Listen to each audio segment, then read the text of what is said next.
Good afternoon then, and thank you for joining us. My name is John Copps and I'm from Mutual Ventures, and I'll be chairing today's conversation. This is the latest in our series of webinars as part of the department's Fostering Recruitment and Retention programme.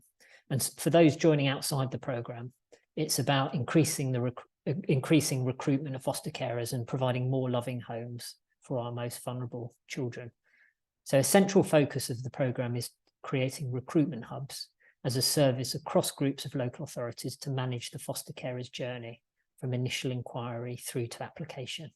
So that's a single point of contact for all those inquiring to foster, and ongoing emotional and practical advice throughout the approval process.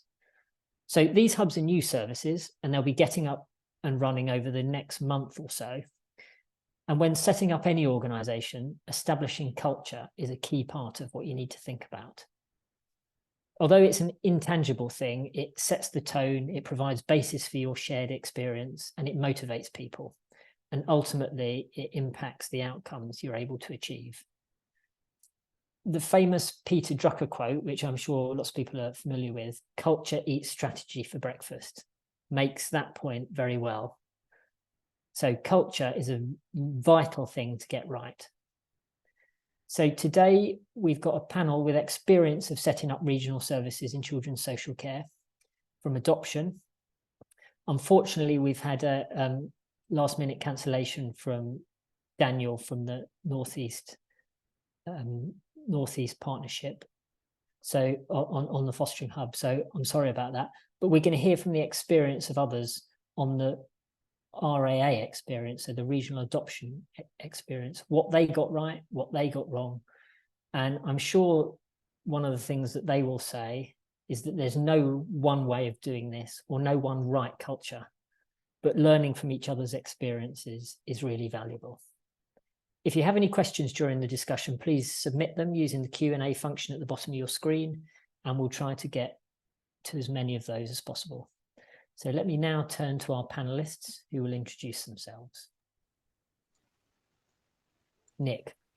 Good afternoon. I am Nick Flavell. I am Head of Service for Adopt Northeast, which is a partnership of 5 local authorities around the Tyne.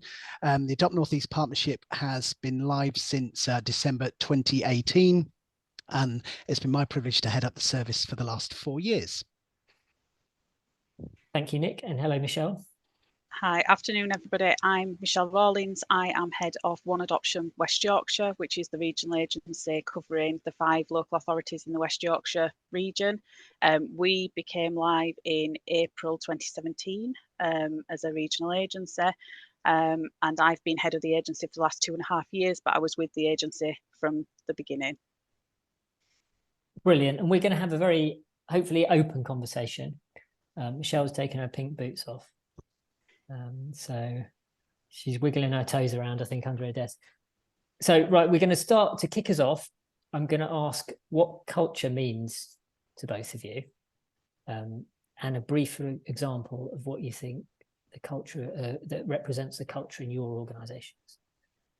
I guess it's really intangible, isn't it, John? I was trying to, so I Googled a definition, which kind of just confirmed what I was thinking. So it's the kind of shared values, beliefs, attitude, behaviors, all of that stuff, really. And I guess an example which gives away into what we've been able to keep trying to achieve in Adopt Northeast is we ask the question, what is the best way to do this? So I guess culturally it's about being ambitious for children. So I have 5 partner local authorities. They each will want very different things from Adopt Northeast as a service, and they will project their particular wants onto it. It could be cost savings, could be stronger practice, it could be more choice, it could be a whole range of things. And I think what we needed to do was articulate ourselves in the space rather than have others define what we were going to be. And so the question that we often ask ourselves, what's the best way to do this? In other words, culturally, we are looking at what does the evidence say is best for, and then to follow that approach. And that untangles for us. Lots of the time, some of the conversations were, particularly when we were first set up, we did it this way, we used to do, and you can close that down and say, that was lovely for you, but this is how we're going to approach a particular task. So very much kind of culturally asking the question, what's the best way to do it, and utilizing the opportunity of regionalisation to really do things quite differently. Thanks. And Michelle? Yeah, so I think for me, our workplace culture is very much built on the principles of restorative practice. So having a culture of high support and high challenge within the agency that drives that practice to a high standard, similar to what Nick said around making sure that our practice is innovative, that we're looking at how we can get the best outcomes for the children and the families that we work with, and regionalisation gave us an opportunity to think about doing things differently, not doing things the same way that we always had. I think for me, having a culture that's always developing, always looking to improve, never standing still, and creating a space for staff where they can challenge and they can be creative in terms of that service development and really driving that practice, because I think where they feel they can do that, then you have ownership in terms of staff driving the agency. It's not just coming from you as the REA leader, it's coming from the whole workforce if they're involved in driving that. And I was thinking of sorry. No, go on, Michelle. Yeah. Well, I was just thinking about an example. So in terms of kind of how we've done that, and one of the things that we've been able to do with our staff is we got some feedback around our interview processes for recruiting staff, and a sense that they weren't necessarily as inclusive as they could be, and there were barriers in terms of people coming forward. And so we were able to listen to that and build that into our recruitment processes, so that we do that very differently now in terms of staff being given interview questions in advance, the questions being different, coaching, so that's shaped the way we recruit staff, and it's had a really positive impact in terms of the staff that we've recruited. Yeah, no, that's grand. And I think, to both of you, how conscious are you of culture on a sort of day-to-day basis? Do you do things and think, I'm doing this because of our culture, or I'm doing this to strengthen our, or is it sort of implicit, or like, and so what is that balance? How sort of conscious of it do you need to be as you're managing your service? I'm very intentional. I think you have to be, because I think you will either define your service or your service will be defined by all those other pressures. Now, don't get me wrong, I don't kind of put into the diary an hour a week and say, create culture, on a Tuesday afternoon between 3 and 4 o'clock.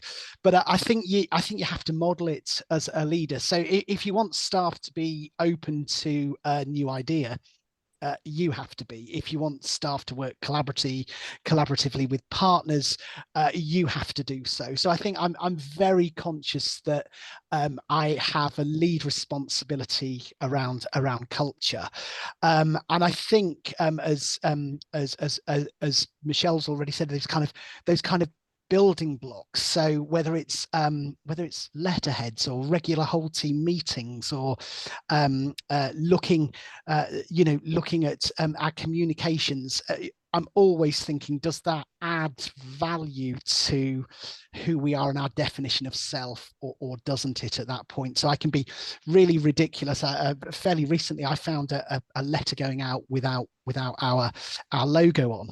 And we've got a real responsibility to define ourselves in the space in terms of recruitment. We're still only 5.5 years old ourselves. I know for some of the agencies going live, they're starting from the get-go, but at 5.5 years, we're still pushing into the space. There are other adoption agencies with reputations, with recruitment strategies, and so for letters to go out without our logo on makes no sense. So it's that kind of level of granular detail and care that I think a leader trying to establish and maintain a culture is responsible for. So I'd say incredibly intentional in the day job. How about you, Michelle? How conscious are you?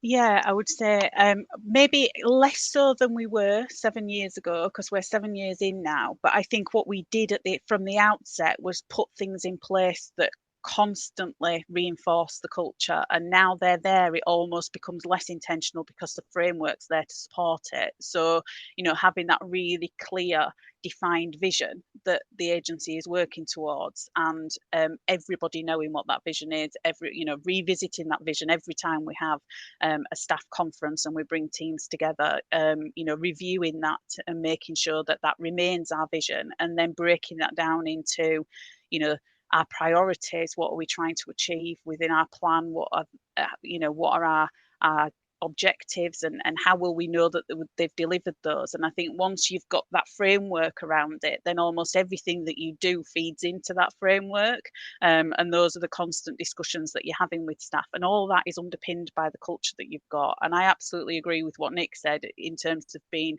the leader. You have to lead by example, setting those boundaries around work-life balance, promoting well-being, all those things that, your workforce is ultimately the most important thing in your agency. And so making sure that they are well, that they're in work, that they're able to perform to the best of their ability, those things are really key. And I think, setting that example as the leader is really important, because they will follow that.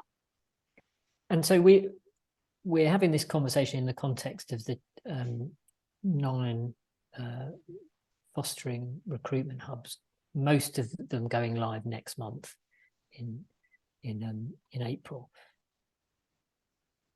So service managers coming into post now. So let's help them try and think through what next, what they need to do. So going back to your journey, or the RAA's journey, what did you do to develop, define, promote the culture at the outset? Sort of what did you have a plan? What did you learn? What do you wish you'd have done and you didn't do? I lots of questions. I guess that something which I think was absolutely critical was I was absolutely convinced that the staff group had a lot of the answers. Most will have come from local authority settings, and therefore will have by now a very long list of criticisms and observations about stuff that could be done differently, and perhaps for a range of reasons within their previous organisation was not done well. Well, this is a fantastic opportunity. It may be once in a professional career opportunity where there is a new organisation that doesn't have to comply with some of those legacy issues.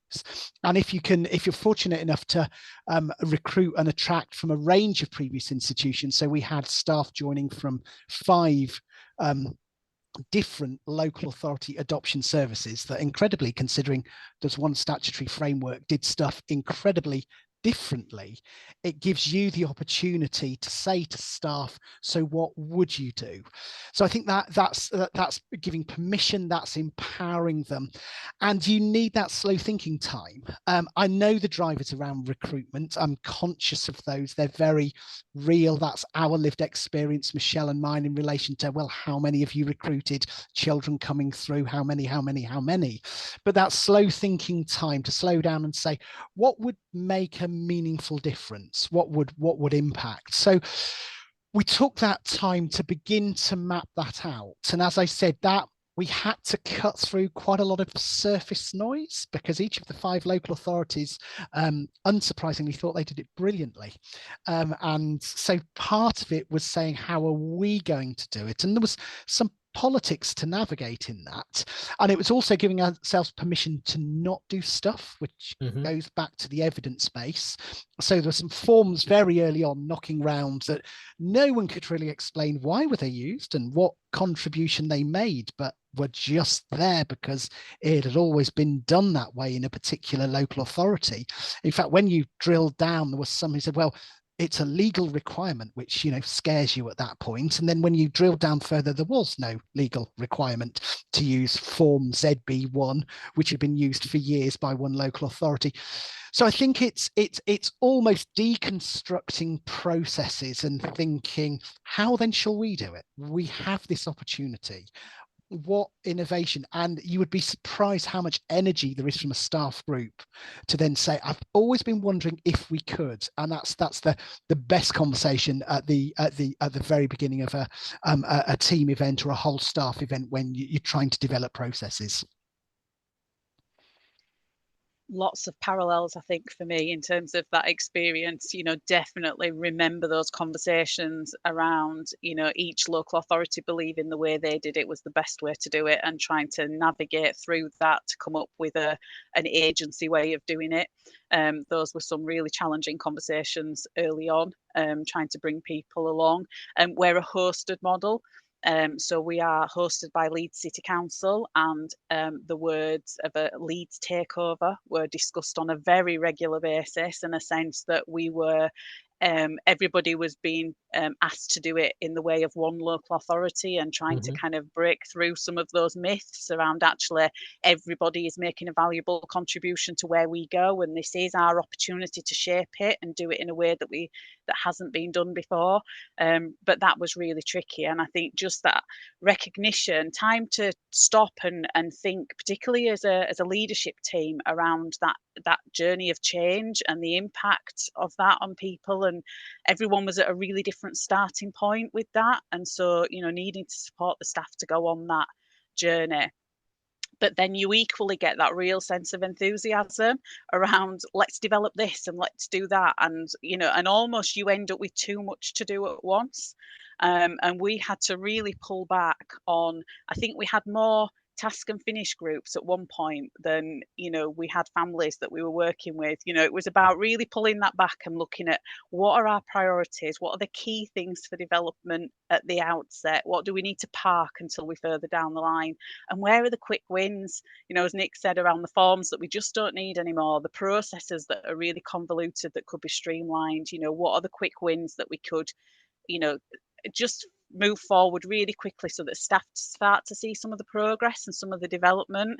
But we had to come up with a system of the senior leadership team agreeing task and finish groups and projects and developments, just so that we had a handle of what was going on, because we found that there was overlap of work being done and duplication, and we just needed to kind of rein in the enthusiasm and the development work for a period of time. Got really valuable reflections. So I'm just thinking again, very practically for the people listening, what would and you said the power of bringing teams together. So what was it? The wondering if we can do this, Nick, you said, and yeah, those developmental conversations. Michelle, what did you do, and what would you actually advise people to do in terms of bringing the teams together? Is it regular meetings? Is it away day? What is it? What would you do in the first 3 months? I think you're absolutely right to say the first 3 months is going to be different than at 3 years. So I think I share Michelle's pain. I think my staff group at one point, my management group, we kind of reflected, it is changing the wheel on a car in the fast lane on the motorway, isn't it? If only you could stop and had no pressing deliverables to your local authority partners. If we could have 6 months, we could build it really well. But instead, it's probably going to take 18 or 36 months, just because we've got to deliver placements as well.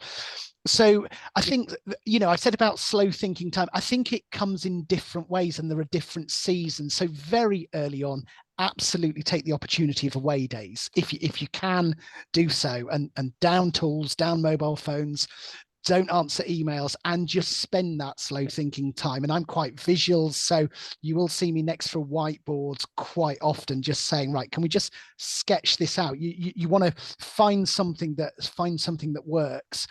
I think the other thing is not to panic that you don't have a finished solution. So one of the things you will, if you came to Adopt North East and spoke to the staff, is the stuff that's been tried that's not worked.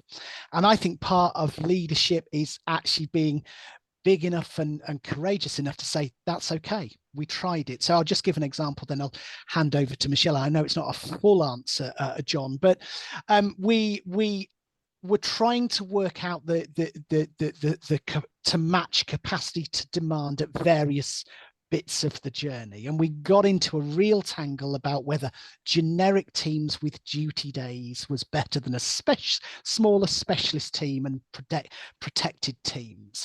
It doesn't matter which area of children's services are in, these conversations will happen. I think, and we tried one way and it didn't work. And I felt a bit useless as a leader at that point. I had championed this. This was the shiny solution to an emerging problem. But actually, I took a bit of a step back and thought we needed to try that to be able to say there is an evidence base for why we're doing it this way. Now, staff may have less polite versions on that 6 months, but I think if you're a new organization, not everything is going to work. And in fact, if there was a rule book, and it's exactly the same for fostering colleagues, there was no rule book to regional adoption agencies. In fact, Michelle's went first nationally. We weren't that far behind. There was no how-to guide.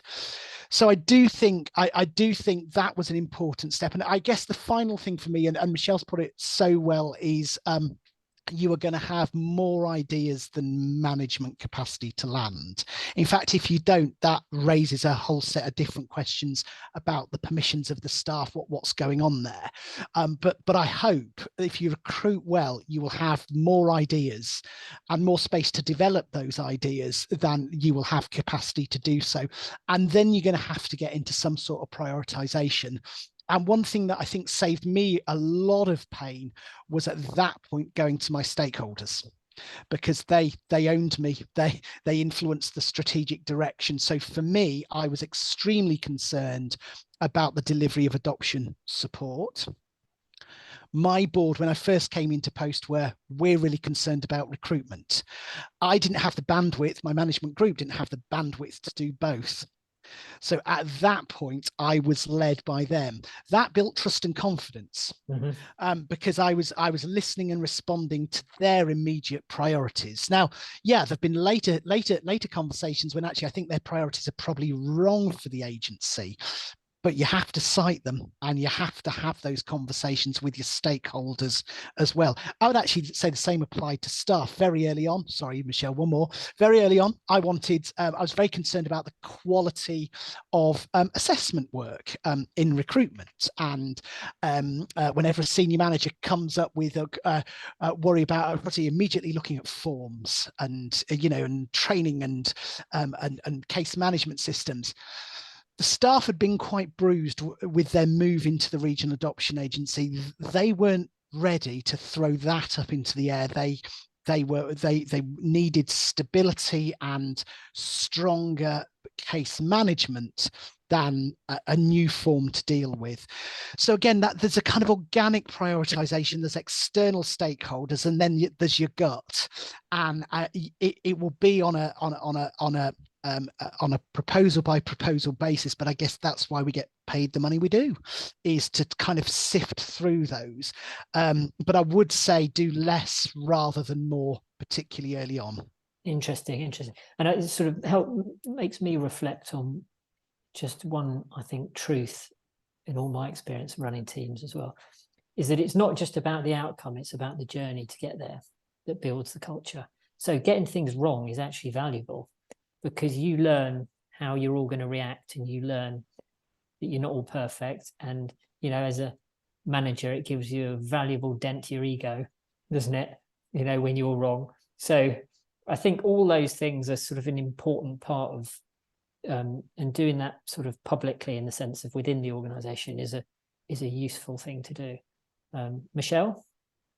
Yeah, I think there's a really strong message to staff when you can hold your hands up and go, look, I thought that might work, we tried it, it didn't, because that gives them permission to suggest ideas, to try things, and that's how you progress, that's how you develop as an agency. I think for me, reflecting back on that kind of 1st of April 2017, it was almost an anticlimax, in that you build up to this going live and you have all these conversations around what it's going to look like and what you're going to do, but ultimately on day one you have to keep doing the day job. And so there's a huge amount doesn't change at that first stage, because you just carry on for a little while as you have been, and it takes time really before you then start to embed kind of the agency processes and things start to change. So to interrupt you there, Michelle, so does that mean, do you need to do something different to signal? I mean, obviously you've got a new logo, you've got a new, I don't know, people maybe sit in different seats. Something needs to feel different though, doesn't it? Otherwise. But I think to a certain extent, it doesn't feel different for the staff because their day job remains the same. They are still recruiting adopters, foster carers. You know, they are still working with the same families that they were working with last week. You know, so you know, there's almost things don't change. So I think then building in, as Nick said, the bringing staff together and making sure that you have those development sessions, that's what makes it start to feel different, and that's where the change starts to happen. And that for us, I think those early sessions of bringing people together in lots of different groups, so bringing the managers together, bringing the social workers together, you know, bringing the whole service together, it was done in lots of different ways. Obviously we are split. We've got recruitment and assessment of adopters, family finding for children, and adoption support all under our remit, so bringing the different service areas together to look at their specific area. But the primary focus at the outset was about that relationship building. It was about getting to know each other. It was about starting every conversation we had with a check-in, so that we could start to learn more about each other as people, learn more about people's backgrounds and experiences, because there was no prior knowledge or working relationships between a lot of my staff. I've got around 130 full-time equivalent staff, and so, you know, a lot of them had never met. They were based across the whole of West Yorkshire. So trying to bring people together on a regular enough basis so that those relationships started to build, so that they started to communicate and then felt comfortable enough to suggest things, to have ideas, to develop things. You know, that's not going to come until you've built those relationships. So that was the key focus for us really early, was just getting to know each other.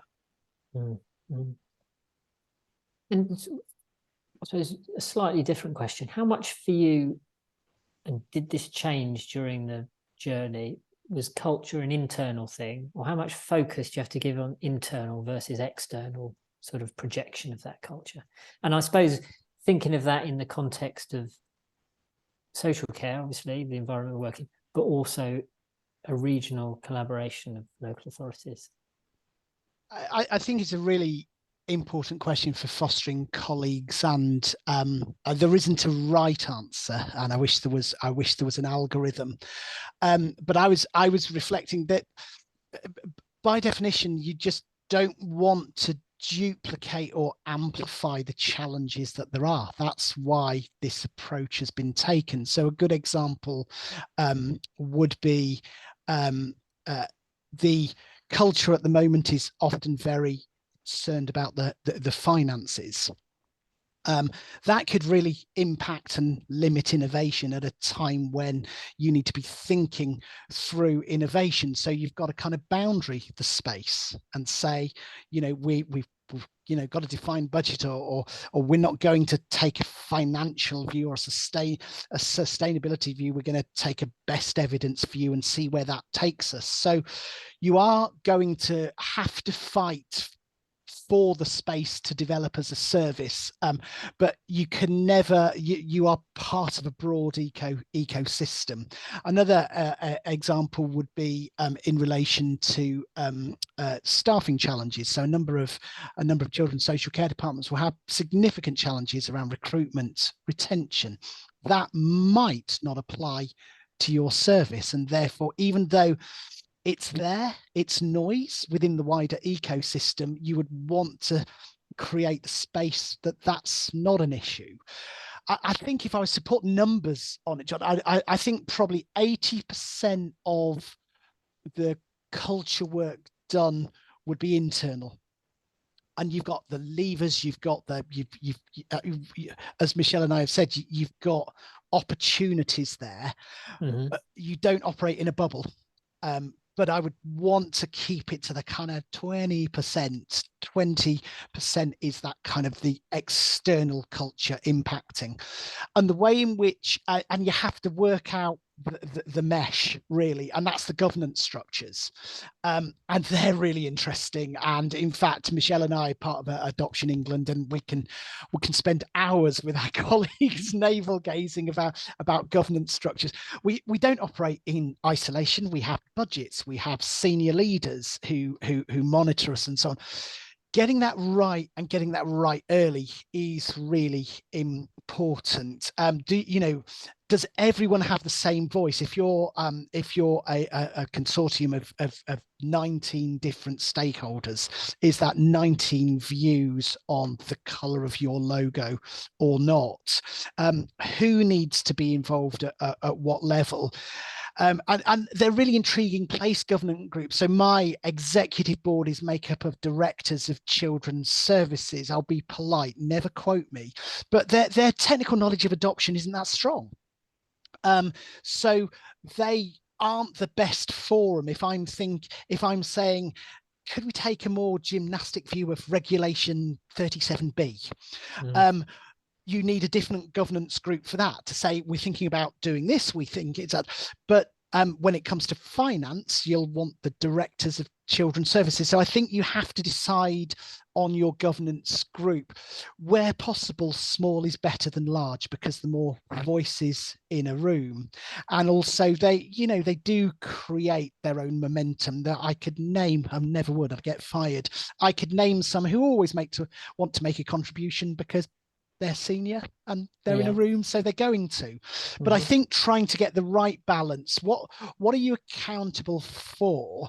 But absolutely, my experience is don't go to a governance group for permission on everything. Even that, I would say, are probably using an 80-20 rule as well.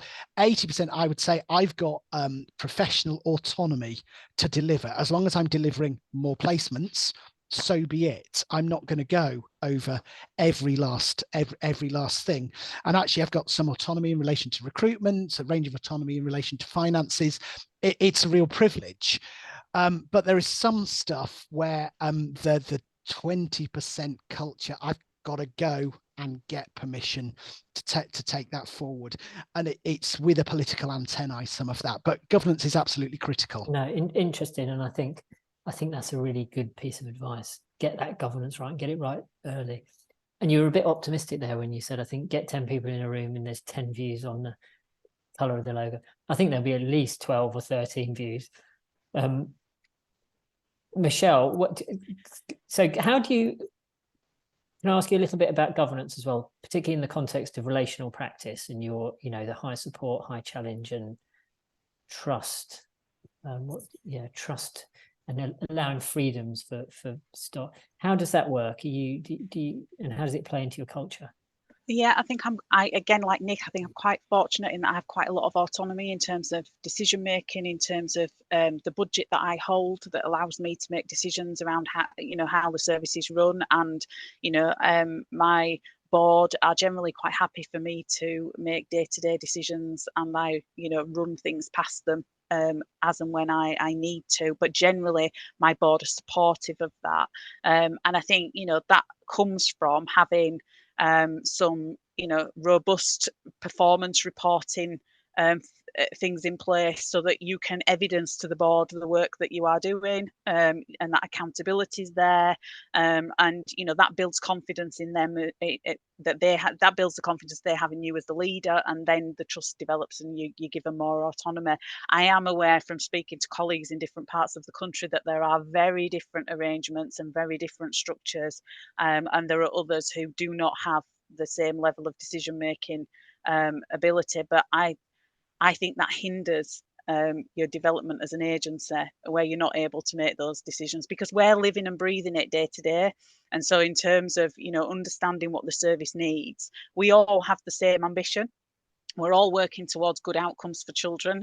That's what we're all trying to achieve. So as much as there might be different priorities within that, that's the overall aim. So I have a board. Within that board, it is the assistant directors from the local authorities, and I have a trust as well. So I have somebody from the trust, also stakeholders. So I have adoptive parents that sit on my board as well, which is really useful, because that's the lived experience in the room. And to have assistant directors hearing directly from adopters can be really powerful in terms of when you're trying to get something over the line. And trying to get a decision on something. As part of my governance arrangements, I also have the lead children's counsellors from each local authority. I meet with them twice yearly, which again is a really useful platform for me to be able to share things with the councillors in each of the areas. Around, you know, some of the wider challenges that might be impacting on what we're doing, and also for them to support us around adopter recruitment. You know, they're really vocal in their local communities to promote the work that we do, and that can be really valuable. No, it's great to hear that, and I think for some hubs it will be a journey towards that, I guess. John, I was just going to interject. If we're depressing fostering colleagues and they're thinking, oh man, we don't have that autonomy, every stamp we need to buy, we've got several layers. So my journey was to fight for the space. I didn't inherit it. It wasn't given. And I think Michelle's point about performance is really key. What's going to be persuasive? So it is a journey. So actually, I think if you haven't got much autonomy, and Michelle and I speak to colleagues regularly who haven't, I think deliver is probably the strongest voice at that point. And also think about your communication strategy with your key stakeholders. Don't presume they have knowledge. You know, I'm very clear that, you know, at senior level, directors, assistant directors will waft into a meeting. You'll be one of 8 meetings, and they'll have just come from another meeting. Your priority 37 on their kind of risk matrix, and therefore tell stories. And I do think that organizational storytelling is a really important part of the role, which is to take the time to say, as you remember, or I want to cite you on a family we had who made a call 3 weeks ago and received an email to say they'd called 3 times. You know, if you're wanting more investment in IT, you've got to tell stories, and you've got a finite amount of opportunity. So one of the things I disciplined myself to do is, what do I want out of the governance meeting? So I a slight tip, I was quite controlled about the agenda, so that was a brilliant opportunity to get my messaging across. What were the challenges? But if you don't have autonomy, you've got to fight for it. But I don't mean handbags at dawn. I mean thinking through how, meeting by meeting, can you build greater autonomy? And I think success breeds success, but it is hard won and easily lost. And I think Michelle is absolutely right. Performance management information, where my governance arrangements began to give the agency and myself more space, was when the performance was what they hadn't achieved individually.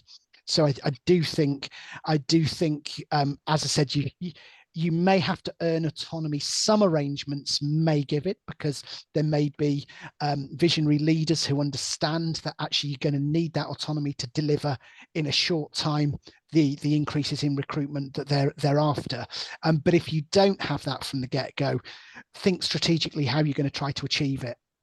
Yeah. And in terms of the performance, what they're interested in is their individual local authority performance. So as much as you're a hub, you know, we're regional agencies, and we're looking at the whole in terms of the whole area and what you're doing as the whole area, what they're interested in is their children and what the outcomes are for their children. So I do performance reports that reflect the work of the agency, but I also do individual performance reports for each of my local authority areas that breaks down their individual performance, because they are still keen to know how they compare to each other individually, and being mindful of that, I think is really important. So I think that dynamic is a big part of the challenge here, particularly that I know Fostering Recruitment Hubs are thinking about, because as a Fostering Recruitment Hub, you need to care about the whole area, otherwise the whole region, otherwise you haven't, you know, that's not the right, you know, it's not, you're not going to have the right culture. Whereas actually you're dealing with stakeholders who have, you know, largely have narrower interests, and it's how you square that in how you build a culture and how you talk to your staff and how you motivate your staff, I think. Can I ask a sort of very practical questions? Because I know that service leaders will have a list of things that they might want to do in the first 3 months, or they might be developing it. Do you, and largely the sort of vision, like the high level vision, has been set already through the process of setup and governance. What about values, and what about a team charter? Or so, have you got those, and when did you do them? So we do have, and it was co-produced, and it was not at the very start. I think it's been very nice to do, but as I said, there are different drivers and different priorities. It wasn't a piece of work to do when we were carrying significant vacancies, because part of our organisational story was that we tupid staff across to a local authority, and actually there was quite a bit of churn, and I have every sympathy with staff who'd been with the local authority for 25, 30 years, suddenly oiked out into a regional adoption agency. So it was when we'd managed to settle and stabilise the staff group, discuss as to whether you ever get to that point, but there was a window where it became apparent that delivery was beginning to happen, performance was beginning to really gain traction. Then we had the space to say, who are we? I think there might have been too much navel gazing. It'll be interesting, Michelle. There are risks with that we could have spent so much time articulating values that we weren't delivering. And I go back to my changing the tyre in the fast lane of the motorway. There is a point at which there's no pause pressed on service delivery. So I think it was delivery first, and then once we had got some of those basic metrics working well, then we began to think, what's the value base underpinning this? Also, there were voices in at that point. I think we began to realize that as you go along, there will be complaints, there will be moans and groans from stakeholders, and it was part of that beginning to articulate who we were. I think the other risk about doing it too early, and Michelle may be an advocate from doing it from the get-go, but I think the other risk that perhaps I would flag is there is a point at which the staff that come across are still enmeshed in their previous employers' values and so on. So what you could have in a room is, well, Newcastle did it this way, or we believed as Northumberland we should do that. I think it took a while just to decompress those local authority values so that we had space to say, what are our regional adoption agency values? So I think we probably took a slightly different approach in that we had a plan from the outset. I think, as a hosted model and employed by one local authority, then, those values of that local authority are, underpin what we do because they are our employer at the end of the day. But, I guess we all work to social work values in terms of that. There's very little difference between the local authority values and the social work values. And I think what we did is we took that and we developed our 3-year plan. And within our 3-year plan, we set out how we were going to achieve our objectives and what the underpinning behaviours and values were going to be that were going to support us in doing that. So we didn't really emphasise that too much in terms of, it being a really big focus of our plan. It was just kind of the how are we going to get there, and that those values were going to underpin that. But we did that from the outset, and we're just writing our 3rd 3-year plan, and then having sitting behind the 3-year plan was an annual service improvement plan to break that down further in terms of practically what are the things that we're going to do each year that are going to move us closer towards the things that we've set out in our 3-year plan. And so, Michelle, my comment earlier around the regional, the service needing to care about the region, and you've just said that your service was sort of built in Leeds values, if you like, as your employer. How does that square? I mean, how did you make that work? That's taken time. So initially there was real pushback from the staff around that, and real kind of a sense of being done to, and that they didn't have a say in it. We had to regionalise, we had no choice. And so, there were people that were making decisions around, did they come into the agency or did they leave adoption work, because that was the option. There wasn't anywhere else for them to go with it. So, there were a lot of people at the outset that were quite unhappy at having to move into a regional agency. And as Nick, experienced turnover of staff early, there were quite a few people chose to retire at the point of regionalisation, or, moved on to other roles because it wasn't what they wanted. But I think, that investing in building that culture, having the values and the clear vision that you're all working towards, over time, you move away from that. You also get into a position where new people have joined you as an agency, so they have no history with a particular local authority. Their experiences with you as an agency, and I think that helps as well. That they are not saying, well, we used to do it like this. And I have to say, for me now, it's a long time since I heard that. I think we've really moved on in terms of owning what One Adoption West Yorkshire does and what our practice and our culture is, rather than being reliant on what's gone before. And I also don't think that we align ourselves with Leeds either, even though they're our host. I think it's very much about a one adoption culture, and we see differences between the way we do things and the way things are done in the wider children's services in Leeds. There are definite differences, and I think that's a positive thing in terms of having your own identity as an agency. John, it's really, you're getting the war wounds now, John. So it took me 18 months. I'm still in counselling. When Adopt North East was set up, the email addresses were of our host, which was North Tyneside Council, so northtyneside.gov.uk, which just gave that sense. So I think Michelle and I had hosting issues at that point. I was absolutely adamant that the email address had to change. So that was one example where I did my first ever recruitment round when I came into post, and learned, and no one had ever pointed out that we recruited with the logo of our host. He's so passionate about the logo. Recruited with our host, and again, that was just something. And boy, did I copped it. I had to go to several meetings to get that, but they pay the salary and the legal HR contract. But from a recruiting point of view, it was really important to brand ourselves.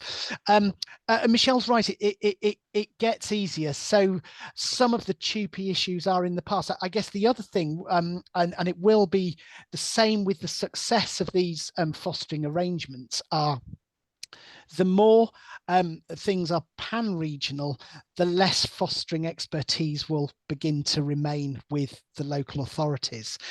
So it is a journey, but I think when we first went live, we were very much it was done better before, and we used to do this 5.5 years on. They can't really say we did adoption better in 2017, because the adoption space in 2017 looks nothing like the adoption space in 2024. So one of the things that we were very clear is we invested incredibly heavily in workforce development, so that we were at the cutting edge. Very easy to say, but so that we were absolutely working in the contemporary space. So if there was new research that emerged, or there was a new approach, we would be looking at that, and that added value. So when I went to governance meetings, we said, well, we're trying this, and you could see the kind of shoulders and just relax, that actually your adoption service or your fostering service is in good hands. We're doing new stuff that wasn't done before. I think Michelle's right about you've got to deliver a service, so it's not everything new from the get-go, but I think there is probably a symbolic value to doing some stuff differently, or some stuff that hasn't been tried before, that will build confidence in your governance arrangements and give credit and kudos to your new framework, which might just say, oh yeah, that's great. And there is, as I said, I think there is a strategic value to those quick wins, as Michelle called them. Mm-hmm. Can I turn to one other thing, which Michelle has already referenced, but it's where service users, where children, where families, where adopters, and in the case of Fostering Recruitment Hubs, where prospective foster carers fit into your culture. You know, how you hear their voice and how you act on it and what staff think. Could you comment on that?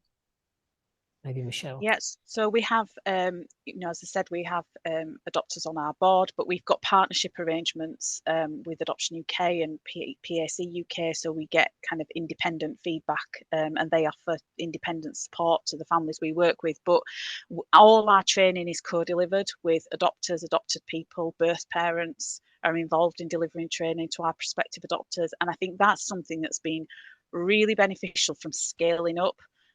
You know, that wasn't something that as individual authorities we could have achieved, but doing it on a bigger scale and delivering training more regularly across the region has really helped us to make sure that they are shaping the way that we prepare adopters. You know, the fact that all our adopters meet with some experienced birth parents as part of their preparation process is just not something we could have achieved as individual areas, and I think, you know, that has really added value to the way that adopters think about birth parents and support ongoing relationships, but they hear the lived experience of, you know, adopted people as well. Mm-hmm. And that's, you know, that's so valuable. We have, you know, adopted people, birth parents and adopters on our panels that make decisions around approvals.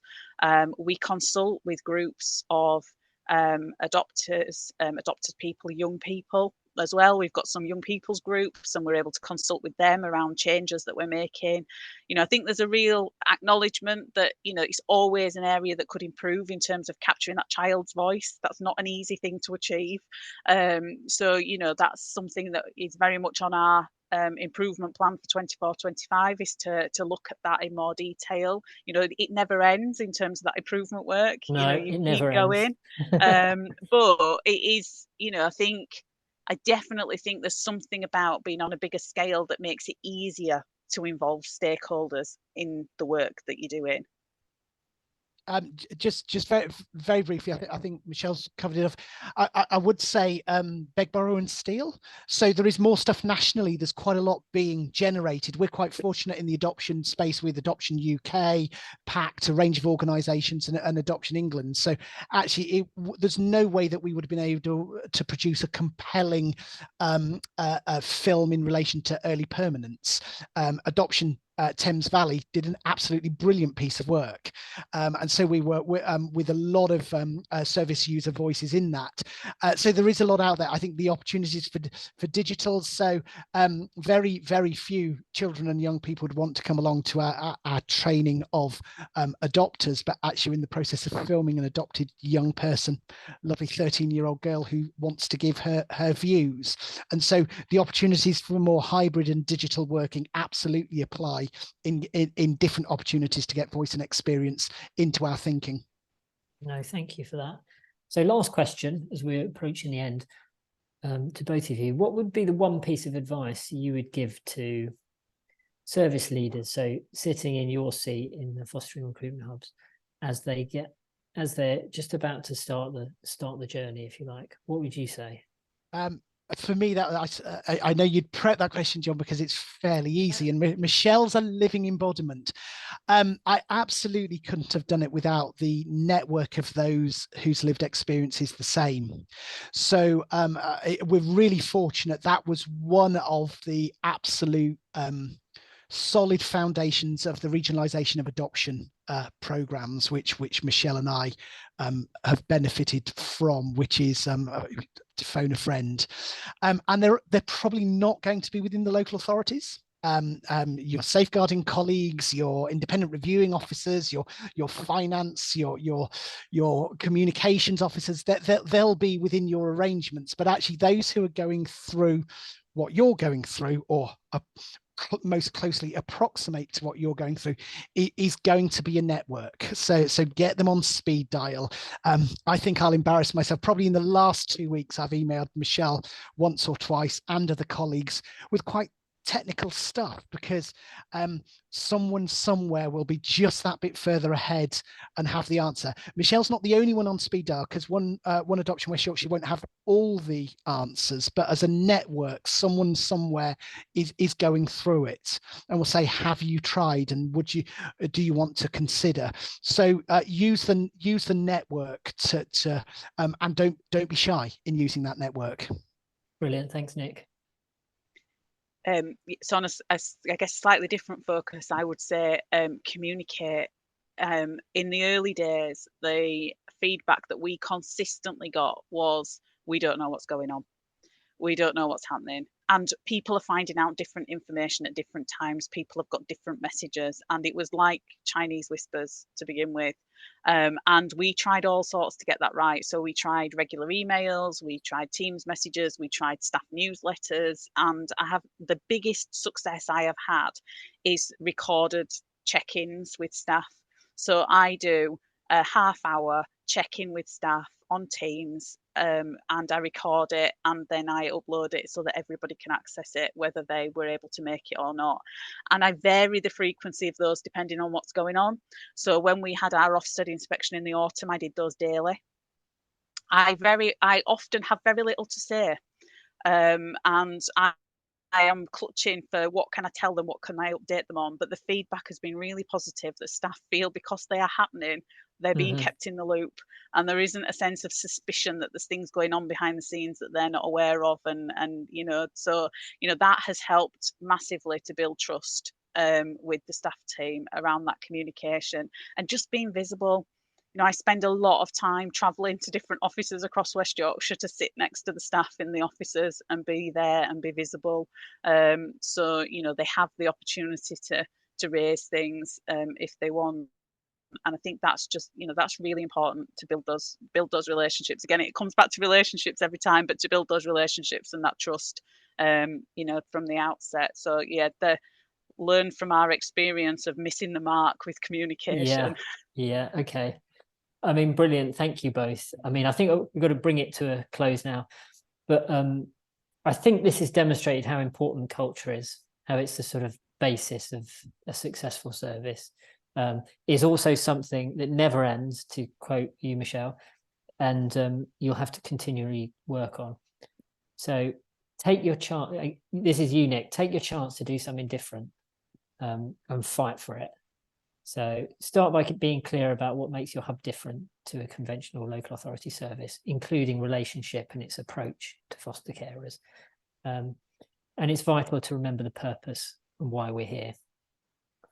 So we'll share a recording of this webinar for those that can't attend. And if you have any questions, please do get in touch. We'll also try and find a way where Fostering Recruitment Hub leaders and RAA leaders can learn from each other, so watch this space for that one. There's plenty of other webinars, resources on our website if you want to go there and have a look, and there'll be look out for some invites for some sessions in June to share more learning from this program. Finally, just to say thank you to Nick and to Michelle for your time and such good humour and great discussion, and thank you to everyone for joining us as well.